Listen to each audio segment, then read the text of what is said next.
కొండా సుష్మిత వ్యాఖ్యలతో మొదలైన అలచడి తెలంగాణ కాంగ్రెస్ లో అల్లకల్లోలం సృష్టిస్తోంది. కొండా సురేఖ మౌనంతో ఏర్పడిన వాయుగుండం కొండా మురళి ఎంట్రీతో తుఫాన్ గా మారింది.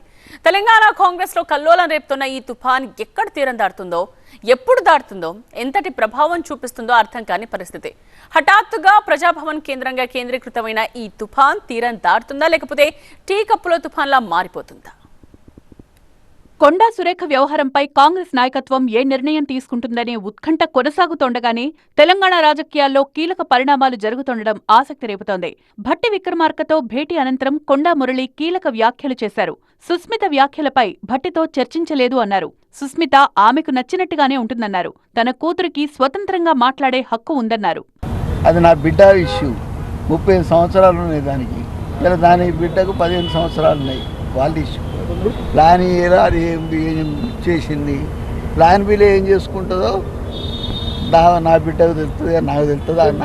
ఇప్పుడు కవిత గారు పోయారు, వాళ్ళది వాళ్ళు, మాది మేము. పైకి ఏమీ లేదని చెప్తున్నప్పటికీ లోపల మాత్రం రాజకీయాల గురించే చర్చ జరిగింది.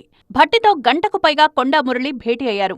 వివాదాస్పద పరిణామాలు ఎదురైన ప్రతిసారి భట్టిని ఆశ్రయిస్తోన్న కొండా ఫ్యామిలీ ఇప్పుడు కూడా భట్టి ద్వారా రాజీకి ప్రయత్నాలు చేస్తున్నారు. భట్టితో పాటు రాజగోపాల్ రెడ్డి, ఉత్తమ్ కుమార్ రెడ్డితోనూ కొండా మురళి భేటీ అయ్యారు.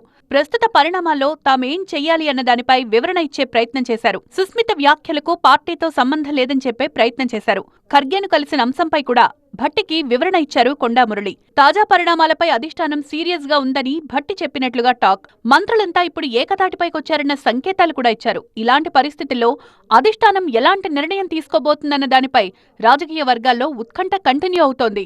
మరోవైపు కొండా సురేఖ తన పని తాను చేసుకుపోతున్నారు. మంగళవారం నాడు వన మహోత్సవంలో పాల్గొన్న సురేఖ ఇవాళ వరంగల్ తూర్పు నియోజకవర్గంలో పలు కార్యక్రమాలు నిర్వహించారు. కొండా సురేఖను మంత్రివర్గం నుంచి తొలగించాలని పలువురు నేతలు చేస్తోన్న డిమాండ్పై మాత్రం స్పందించడం లేదు.